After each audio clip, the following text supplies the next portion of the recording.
মামালে আনিছোঁ। মামা, আপুনি হিন্দু মুছলিমৰ শব্দটো ক'ৰ পৰা আনিলে মামা? খুব দুখ লাগে জানেনে মামা? সৰুৰে পৰা যে ডাঙৰ হ'লোঁ, ঘৰৰ ইকাষে সিকাষে কিন্তু আদিবাসী মানুহ, সিহঁতৰ লগতে কিন্তু ডাঙৰ হ'লোঁ। মামা, সিহঁতৰ ঘৰৰ এসাঁজ ভাত নাখালে আমাৰ কিন্তু পেট ভৰা নাছিলে। সিহঁতে যে ভীমকল সিজাইছিলে, সিহঁতে যে কচু সিজাইছিলে, সেইটো খায়েই খুব সোৱাদ লাগিছিলে। মায়ে মাছ ভাত বনায়ো মাতিলে, কিন্তু ঘৰৰ খোৱা আমাক ভাল লগা নাছিলে। কিয় জানে মামা? আমি যে তেতিয়া হিন্দু মুছলিম বুজি পোৱা নাছিলোঁ। মামা, স্কুলত যেতিয়া পঢ়িলোঁ, একেখন ক্লাছত একেখন বেঞ্চতে যেতিয়া আমি 6জনী ছোৱালী একেলগত বহিছিলোঁ, তাত মাথো মুছলিম ছোৱালী মই অকলে আছিলোঁ আৰু বাকী চব হিন্দুৱে আছিলে। অসমীয়া, নেপালী, আদিবাসী, খ্ৰীষ্টান, বেংগলী, গোটেই ছোৱালীৰ লগত একেলগত বহি আমি ক্লাছ কৰিছিলোঁ। তেতিয়াও বুজি পোৱা নাছিলোঁ মামা হিন্দু মুছলিম। জানে মামা, মোৰ দেউতাই ডাঙৰ এখন বিচনা বনাই দিছিলে। সেই বিচনাটোত আমি সপ্তাহত বা 15 দিনত, এমাহত গোটেই লগৰখিনি মিলি একেলগত এটা ৰাতি আমি কটাইছিলোঁ।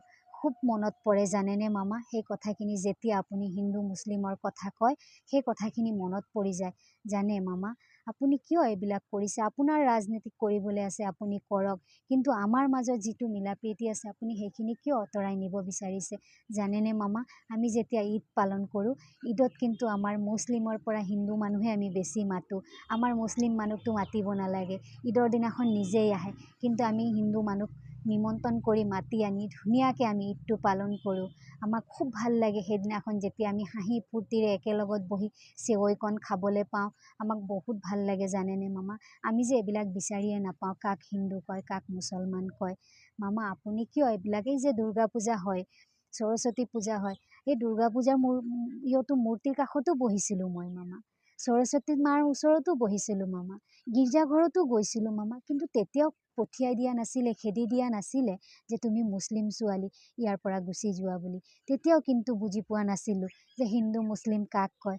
জানেনে মামা, আজি আপুনি এইবিলাক কিয় কৰিছে? আমাৰ খুব দুখ লাগে। যেতিয়াই মোবাইল অন কৰোঁ অকল হিন্দু মুছলিমৰ কথাই শুনি পাওঁ, কেতিয়াবা ভাঙি পৰোঁ।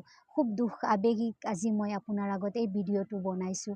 যদি মই এই কথাখিনিৰ মাজত কিবা ভুল কৈছোঁ আপুনি মোক ক্ষমা কৰিব, আৰু আমাক গোটেই হিন্দু মুছলিম সকলো জাতকে আমাক মিলি থাকিবলৈ আপুনি অকণ অধিকাৰ দিয়ক। আমি সকলোৱে মিলি থাকিবলৈ বিচাৰোঁ। এইখন অসম, সোণৰ অসম, আমি সদায় ভাবিছিলোঁ যে আমি সকলোৱে মিলিজুলি থাকিম, কিন্তু আজি আপুনি চৰকাৰ আছে, আজি আছে আপুনি, কালি হয়তো নাথাকিব, কিন্তু আমাৰ গাঁওখন, আমাৰ পৰিৱেশ, আমাৰ মিলা প্ৰীতি সদায় থাকিব লাগিব। আপুনি এই হিন্দু মুছলিমৰ শব্দখিনি আঁতৰাই নিয়ক মামা, মোৰ এয়ে আপোনাৰ ওচৰত অনুৰোধ।